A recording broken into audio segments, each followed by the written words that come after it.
Hi everyone, it's Margaret here with 60 and Me.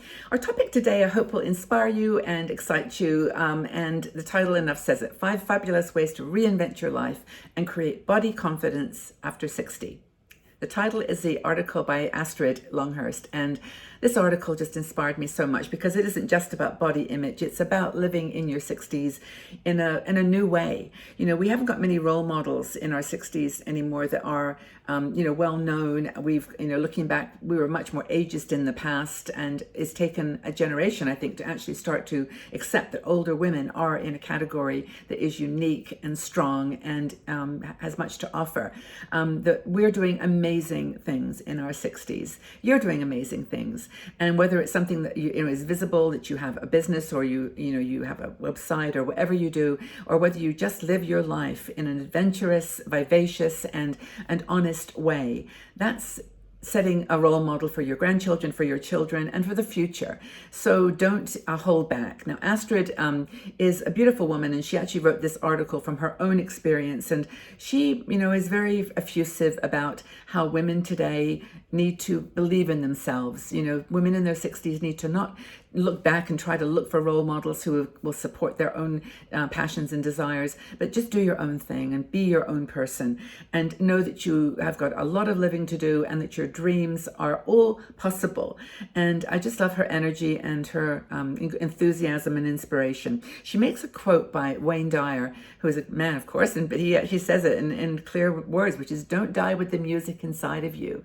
Make sure that you live your life with the passion and the purpose that you know you need it. You need to be happy and fulfilled, and that's why you are here.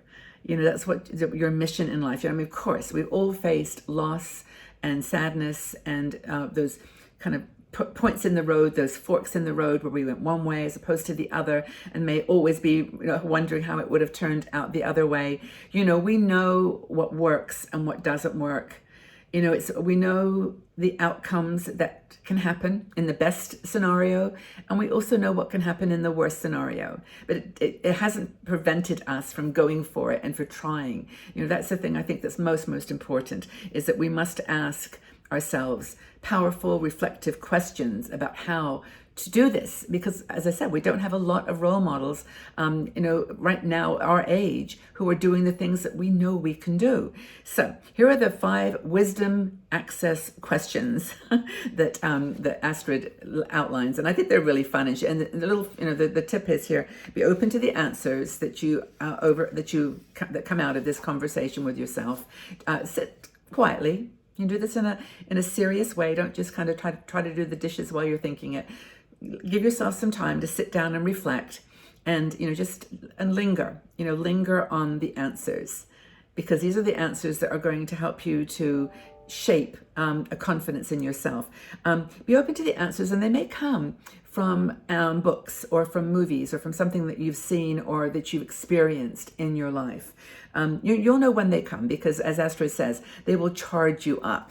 They will make you feel energized. You'll feel like, yes, that's so exciting. That's what I want to do. That's my passion. That's what's going to guide me into this this place where I'm living a true life. And the sense of who am I apart from the roles that I play? Good question, yeah. And this is a hard one, because the roles that we play are the ones that ground us. They're the ones that keep us sane, that we know that this is what we do and we do it well, and we may be a mother or a grandmother or a worker. We can be all these things. But I think getting to the point in your 60s and 70s where you're asking beyond that, what's more than the role that I play? It's scary. It can be scary. So here's the things that Astrid talks about. First is to write a journal. Now, a self-journal is a little bit different than, it's like a map of the future. And it's an exercise to turn your brain into a time machine. So where you take yourself forward and look at how you see yourself in the future, how you desire to feel, what your intentions are, what you think, what you'd like to be doing in the future. Just write them down. It doesn't matter how strange they sound or how unrealistic they are, or in quotes, because everything's realistic. Everything can be done to some degree. I mean, you may say, I want to be queen of the universe, or I want to be, I want to live in $1 million house on a hill in Greece. You could say all those things, but it's unlikely that they'll happen. But at least you'll get a sense of who you are. And then start this journal by saying, every day today, I see myself as. And then just be grounded in the present with that vision for the future. It's really, really important. And take a deep breath. Unwrap your legs, Margaret, because I do this when I do my videos. I sit here and wrap my legs. So relax. You've got to relax. It doesn't come when you're stressed. It just doesn't. So take a deep breath and just ask yourself, is everything okay? Is everything okay now? And if it's not, dig a little deeper. So listen and hear. The second thing is to listen and hear what your body says. It's important because your body gives you signals. It gives you a conversation. It gives you alerts. And it can be something that's maybe painful. It could be chronic pain. It could be some kind of discomfort. But listen to what it says. Build a trusting relationship with your body, Astrid says. And that's the thing, I think, is if you build that trusting relationship with yourself, everything it says is true. Everything is real to you. And I think that's important. Another thing she says, which I like this one, and if you read the article by Astrid, you'll understand why I like this particular point, is that shake things up. Shake them up. Do things that you've never done before. Do things that you feel are, worthy of you, and things that you feel are exciting to you. Visit a new place. Change how you spend your day. Go somewhere that you've never been before. Do something that you've never done before. Try something experimental. What color would you never wear? Wear it. What jewelry would you never, or do you hardly ever wear? What book what kind of magazine or book would you never read? Go ahead and read it. Shake it up a bit. Do something that's completely out of your character. And so that your nearest friends might say, well, that's not like you at all. Say, that's great. That's what I was hoping to do today. That was my intention. And the final thing that she talks about is, embracing, appreciating, and loving the journey so far. Say thank you to the different versions of yourself. I love that statement, because if you go back to your teenage years or to your early 20s or your 30s, thank that person for what they brought to you, for what they did, for the chances that they took, for the jobs they took on, the people that they associated with, the marriages, the children, all those people. Thank the mother, thank the grandmother that you are. Thank for what you've done all across the whole spectrum of your life, because that's where the power is.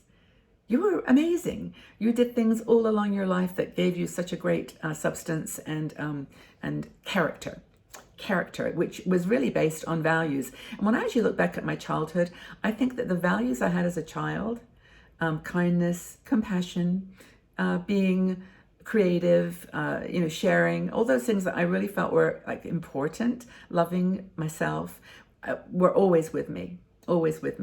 And nothing is ever wasted, says Astrid. It's all part of the extraordinary process of becoming truly, authentically who we are.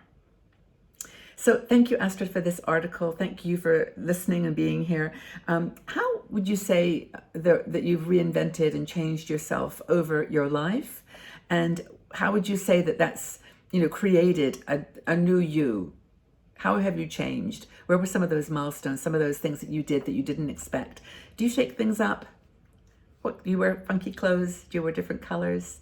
Do you go places? Do you travel somewhere that you might not always have thought you might wanted to? I think it's all part of this journey, and I appreciate you being on mine with me. I'm always by your side, and I believe in all of you so much.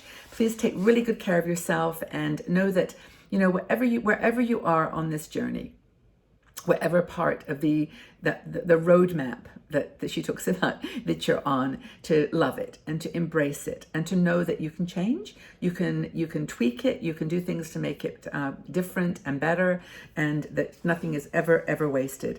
Live fully in the present to create your dreams, and embrace those dreams with all your heart. You're responsible for that. That's your job for today. Take really good care, everybody. Have a fabulous day. Know that you are loved and appreciated here, and I really do hope that you have a fabulous life wherever you choose to spend it, however you choose to spend it, and embrace that beautiful, authentic human being that loves to be pampered and embraced and accepted. You are loved. Take really good care, everybody. All my best. Bye-bye.